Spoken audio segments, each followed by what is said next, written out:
Thank you very much. I actually am very moved being here today. You know, there's times that is spent and then there's time that's invested.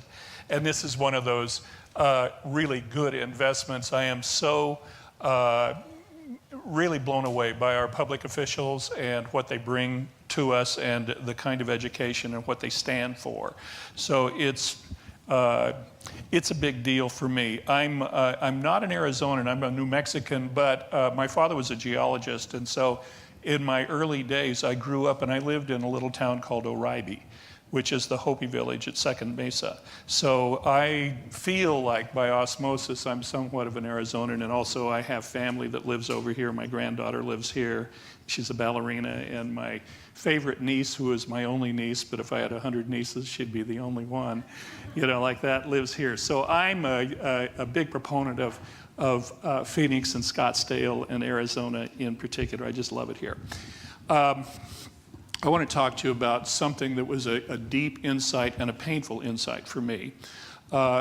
I was on adjunct faculty at the Marshall School of Business at the University of Southern California for 13 years, and I also was at the Eller College down at the University of Arizona for 10 years. And so I saw a lot, and in the course of that, I had an opportunity to work as a consultant in a number of companies. And I was working hard, and I was doing strategic planning. I was known as a strategist, and I was failing. And I could not understand why I was failing. I was doing Michael Porter, who was a genius. I was doing his blue ribbon Harvard Business School model of strategy, and I was failing. And it bothered me. It was one of those things where I would lay on my back in bed at 3 o'clock in the morning and look at the ceiling, trying to figure out what was going on. So in my studying for this, and going back and rereading the people who were my coaches and trainers and everything, I went back and I was reading Peter Drucker, a genius. And there was something that just jumped out of the page. Culture eats strategy for breakfast every day. And when I saw that, in that moment, I ceased being a strategist and I started being a cultural anthropologist. I realized I knew nothing, and I knew that I needed to really understand it. I have come to believe that strategy, while key, is actually all about the people and their relationships. So I'm here to talk to you about what I've learned. I started a study, and the study took 9.5 years. There were about 25,000 people who participated in it. There were 87 different companies and organizations. It was for-profits, nonprofits, public companies, private companies, the whole schmear, hundreds of thousands of data points, and I literally did not know the question to ask, so I just started gathering data. And after I had a ton of data one day, maybe several months, I started crunching the data. And what came out knocked me for a loop. I'm here to share with you what I learned. I'm here to share with you what the numbers told me, because I'm not a numbers guy, but I was overwhelmed by the preponderance of the evidence. It showed up in something that we call a cultural map. I had to devise a kind of a grid to make this thing work, okay, and see what it said.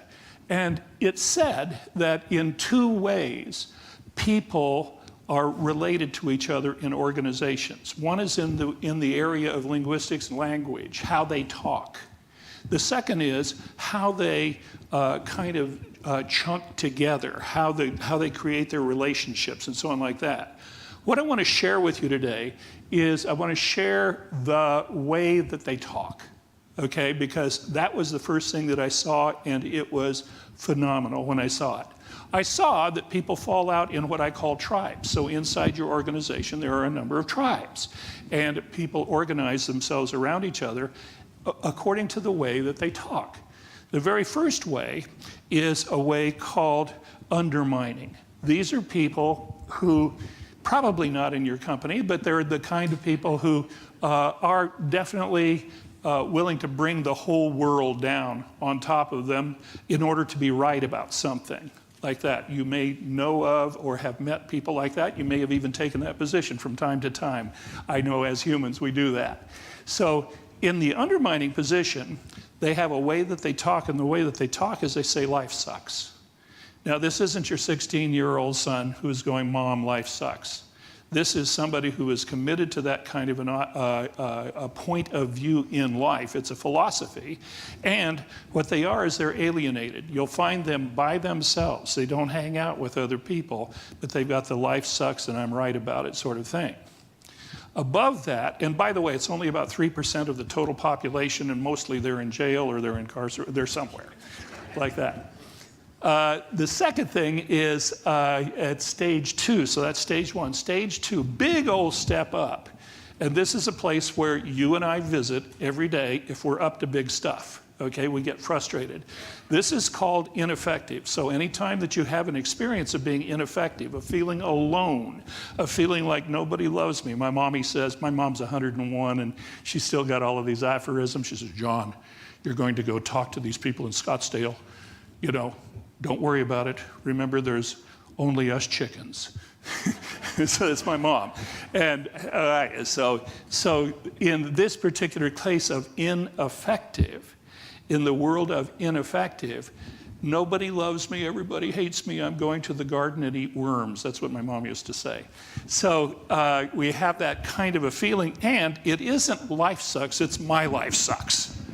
Yours works. If I had your cool tie, or if I had your MBA, or if I had your curly hair, or if I was driving your Lexus, my life would work, but I don't, so it does. My life sucks. And they're in a place where they're not alienated, but they're separate from the people around them. So at those times when you feel separate, you are probably in an ineffective place. You may be experiencing a sense of being a victim of the circumstance, like nobody gets me, like that. Very human thing. We all do this. I do this, you do this, we all do this. We're humans. Now, ineffective stage 2s, which is about 20% of your workforce, are in relationship with the people who are our producers. These are the people we call useful. This is a large percentage. This is around 47%. And in the useful category, they are symbiotically related to the people at stage 2. So stage 3 actually rules stage 2. They have a zero-sum game that they've set up, very American.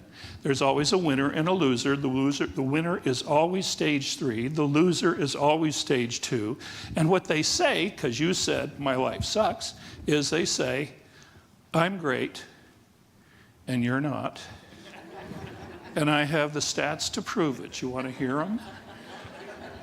Now, you know that guy. You've been that guy, okay? This is in sports. This is all the way through our working world. This is the way that we operate. We have it, and until about 15 years ago, it was the only way that you could go in a business context. There was stage 1, stage 2, stage 3. We win, it's a war. I win, you lose. I'm great, you're not, and your life sucks. Okay? And it goes all the way to the Super Bowl. We had an incredible Super Bowl this year, amazing. And it really was kind of up in the air until about the last 18 seconds. You remember?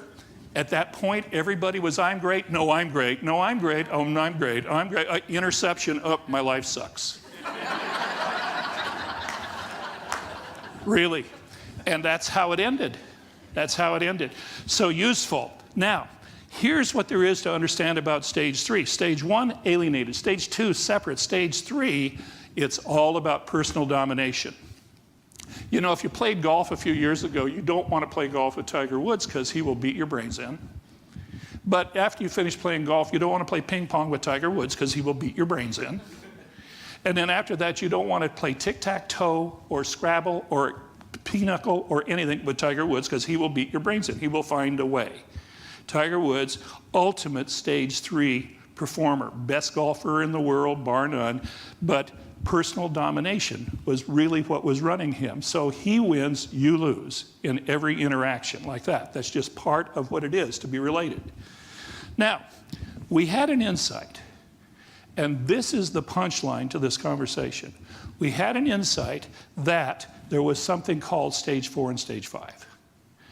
Didn't exist, I just made it up, okay? But take a look and see. Stage 4, important, by the way, not in red, in black, because this is the new asset position. So at important, what we've got is we've got a way of talking that is not life sucks, my life sucks, I'm great, you're not, but it actually is we're great. This is a position where we're trying to pull people together. This is the conversation we're having here today. This is the conversation that Senator Kyle was talking about, us coming together and working together, we're great. All the way down to Danielle talking about it and about we're great as a community. So very, very key. This is what it's about. It's not alienated, it's not separate, and it's not about personal domination. It is about creating stable, effective partnerships. This is where people work. This is if we can get ourselves to stage 4 in a company, in an organization, anything that you measure in output, this is why I like being with Wayne, anything that you are up to, your production goes up by a factor of 3 to 5 times. So imagine if you made $1 last year and you get yourself to stage 4 and you get stabilized to stage 4, you're going to make $3 to $5 this year. It's huge. It's huge. And then there is getting people in this and getting numerous groups, like maybe business units, together to go to stage 5, and we're going to take on a project that has some kind of shared intention. I call it a noble cause. And in that shared intention or noble cause, we go to stage 5. Stage 5 is vital. Stage 5 is not about stable partnerships, it's actually about team. We talk a lot about team. It's a joke the way we talk about team. When we talk about team, mostly what we mean is some sort of rock star and supporting cast sort of thing. And that's not a team. A team is where people work together and everyone is leading from their current position. So at team, life is great. So that gives us a little run at this. Now, it's one thing when we learn to learn cognitively by comparison and contrast. This is a concept that is very simple to get, but it doesn't get in, if you can get what I mean. So to get it in, we actually want to demonstrate this a little bit. So I'm going to ask for volunteers, and I'm going to ask, would you please volunteer? Come on up. Thank you. And how about you, sir? Come on up. All right. Thank you very much. Okay, over here, how about the 3 of you? Come on up. There you go. Okay, and I want to thank you in advance for volunteering. Okay, watch the steps. Watch the steps, be careful. And just come on in and just set yourself across here. Hi, I'm John. Hi, Margaret. Margaret, very nice. Thank you so much. Carl. Oh, Carl, you were so awesome in the beginning here.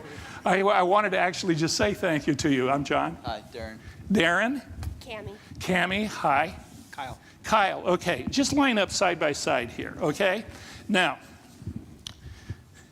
it's acting, okay?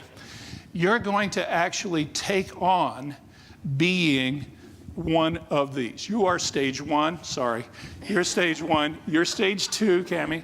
You're stage 3, Darren. You're stage 4, Carl. And you're stage 5, okay? Hey. Now you have... Yeah, you think you've won, don't you?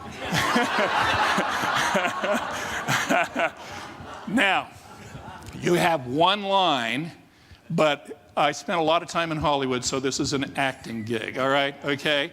So your line is life sucks. Let's hear you. Life sucks. Okay, nice try. They'll turn it on. Go ahead and do it again. Life sucks. Okay, you got to cheer down a little, okay? Life sucks. Thank you. Okay, that's awesome. Okay, very good. All right, pass it on. Okay, and you are, my life sucks. It's kind of a correction to him because your life would work, but it doesn't because it's... My life sucks. Yeah, very good. Nice read. Nice read. Say yours again. Life sucks. Say yours again. My life sucks. Very good. Very good. Okay, and Darren's up and he says... I'm great. Yeah. It's Darren, my darling. You're not sure? I thought I was going to say their life sucks. Nah, yeah, well. Now, this is brilliant. This is brilliant. By the way, I'm great, you're not, you never have to rehearse it, okay? But Darren, it is actually in there. When you're going, I'm great, you are telling them their life sucks. So let's hear it. I'm great. Yeah, very good, very good. Now, Carl, these people work for you. You are managing them. You want them to do well together. Your line is? We're great. Yeah, we're great. Give it back to Darren, see what he has to say. I'm great. Yeah, let's hear it again. We're great. Let me hear it again. I'm great. One more time. We're great. I'm great. Who's winning? Who's winning?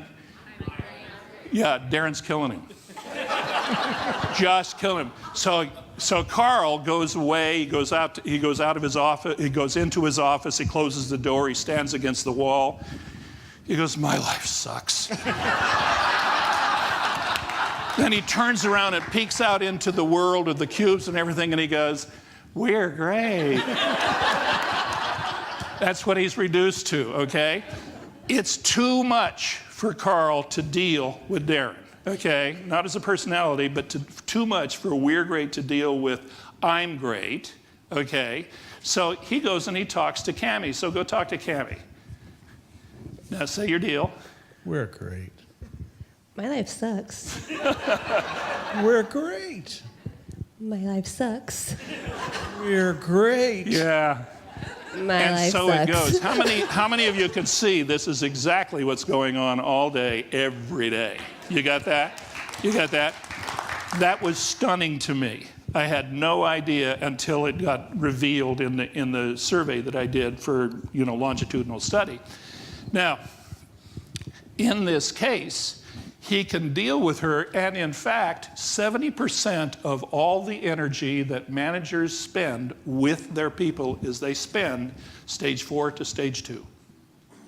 70%, and it's a waste of time and money. Okay, but that's what we do, okay? And then we got on the end, if you'll hand it over, and you say, Life is great. yeah, exactly. In fact, I'd like you to go up a little on great. Life is great. Excellent, excellent, excellent, excellent. Now, here's what you need to know. Here's what we discovered. If you've been to Switzerland, you know that what there is there's Alps and valleys, Alps and valleys, Alps and valleys. So there's a mountain, and then there's a valley, and he speaks a dialect. And the dialect that he speaks is? Life sucks. Life sucks. Oh, but cheer down. Life sucks. There you go. All right, good. Okay, then there's a mountain, and then there's a valley, and she says? My life sucks. Yes. Now you can hear him. You can understand the dialect he's speaking. You just don't want to talk to him, right? Okay. Mountain, valley, new dialect. I'm great. Yes. You can hear her. You can't even hear him. He's too many valleys away, okay? So you can hear the adjacent one, okay? You can hear, and you can hear him. Okay, and then Carl. We're great. We're great, and you can hear him, and you can hear her who says? Life is great. That's exactly what you want to hear, right? So here's the disconnect. David said the cognitive dissonance. The cognitive dissonance is you can only hear what's adjacent to you, okay? But it's all in your workspace. It's all in your organization. It doesn't matter if it's your church or your temple. It does not matter. If it's your NGO, it doesn't matter if it's your business. This is what's going on. This is what's driving the boat. Okay, so now we've got, Life sucks. we've got, My life sucks. I'm great. yeah, and you might as well say, and you're not. And you're not. Yeah, very good. Okay, good. And you might say, We're great. and they're not. And they're not. Yeah, exactly. You can kind of get that. And here we have you. Say your name again. Margaret. Margaret. Margaret is the consultant.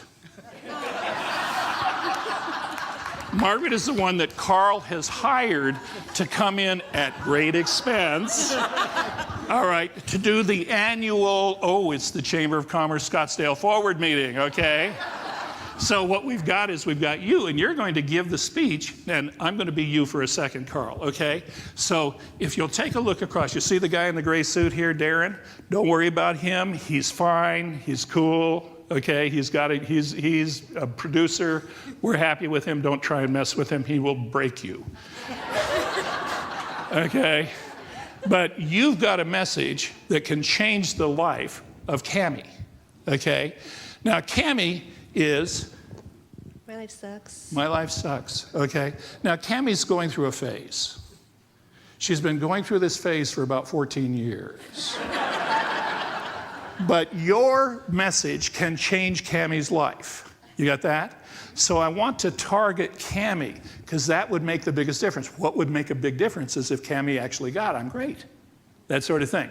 Now you say, what, say your name again? Kyle. Kyle. Is Kyle over here? Pay no attention to Kyle, okay? Sorry. Yeah, we just write him off. He's only 3% of the population anyway. Okay? But here we are with Margaret, and I'm going to bring Margaret out. So I want you to put it together and welcome Margaret, who's got a speech that's going to change your life. Okay, now say your line.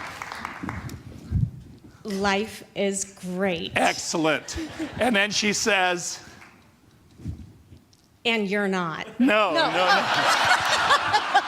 I'll do the comedy, honey. You've been laying waiting for that, haven't you? Maybe I should actually change you with Darren. So life is great. Okay. Life is great. Now, I'm paying you a lot of money, honey. I'm paying you a lot of money, honey. No. Oh, You couldn't be that blonde. Oh, come on. I'm great. There you go. So No, life is great. Great, not great. I'm great. Yeah. Yeah. Me, moi aussi. I got it. Yeah. Okay. Life is great. Life is great. This is your 1 hour keynote speech. Okay. And she says. And she says. No, you say. Life is great. And about 5 minutes later, you hear her say. Life is great, and so are you. Yeah, exactly. Nice. And then she says. Life is great. And 23 minutes into her speech, she says. Life is really great. Yeah, exactly. It gets kind of that way. And about 42 minutes into her speech, she says. Life is great, and Eh. thank you for paying me a lot of money. There you go. Your check is in jeopardy because your energy is down, okay? Oh, Yes. okay. Yes. Life is great. Thank you. Thank you. And then 52 minutes into it, she says. Life is great. And then the third to the last thing I want to leave you with is. Life is great. And going for the big finish, second to last thing she says is. Life is great. Awesome. And I want to leave you with. Life is great. And she shakes and she waves at you and you, whoa. Excellent. Excellent. Only person I ever saw do that before was Don Rickles. Yeah. So she goes back and she wants to talk to Carl and she says, how does it go? And Carl says, We're great. yeah. And she goes, awesome, send my check. And there you are, okay? Now, you wanted to make a difference with somebody here. Who did you want to make a difference with? Who's the big person? Okay, it's Cammie, okay? Why don't you go ask Cammie how much that speech from that consultant made with her? Go ask her. Cammie, how much did that speech affect you? My life sucks. Yep. 100% of the time. Harvard says, not me, Harvard says one of the two biggest wastes of money and time and effort are motivational speeches. You know this for yourself, okay? That's what Harvard said. I also say it, but after they did. Okay, so, wow, that's kind of disappointing, ain't it? Yeah. But we're Why don't you great. ask Darren? How did it impact Darren? We're great. I'm great. There you go. Nothing shifts. Nothing shifts. Now, Darren's a little pissed. Okay, why would Darren be pissed? Exactly. Darren knows that she got paid a lot of money to give a speech that he could have given a lot better. You know what I'm talking about, don't you?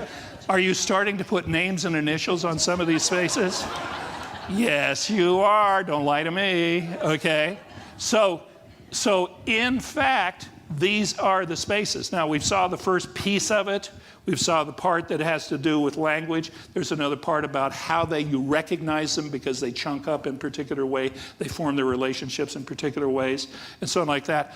But it's revealing when you actually see the demonstration of it, much deeper than if we just kind of get it cognitively.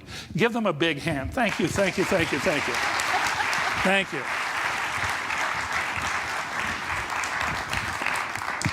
So what's the net out?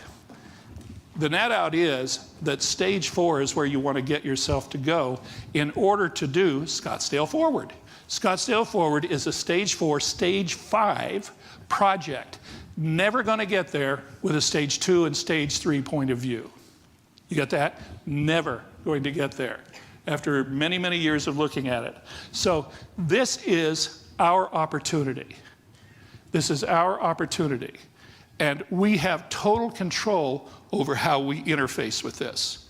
The interface is going to be one of taking on, inventing, creating, declaring that I am an important member, and that what is key in the importances is my relationship to you, my relationship to you, my relationship to you.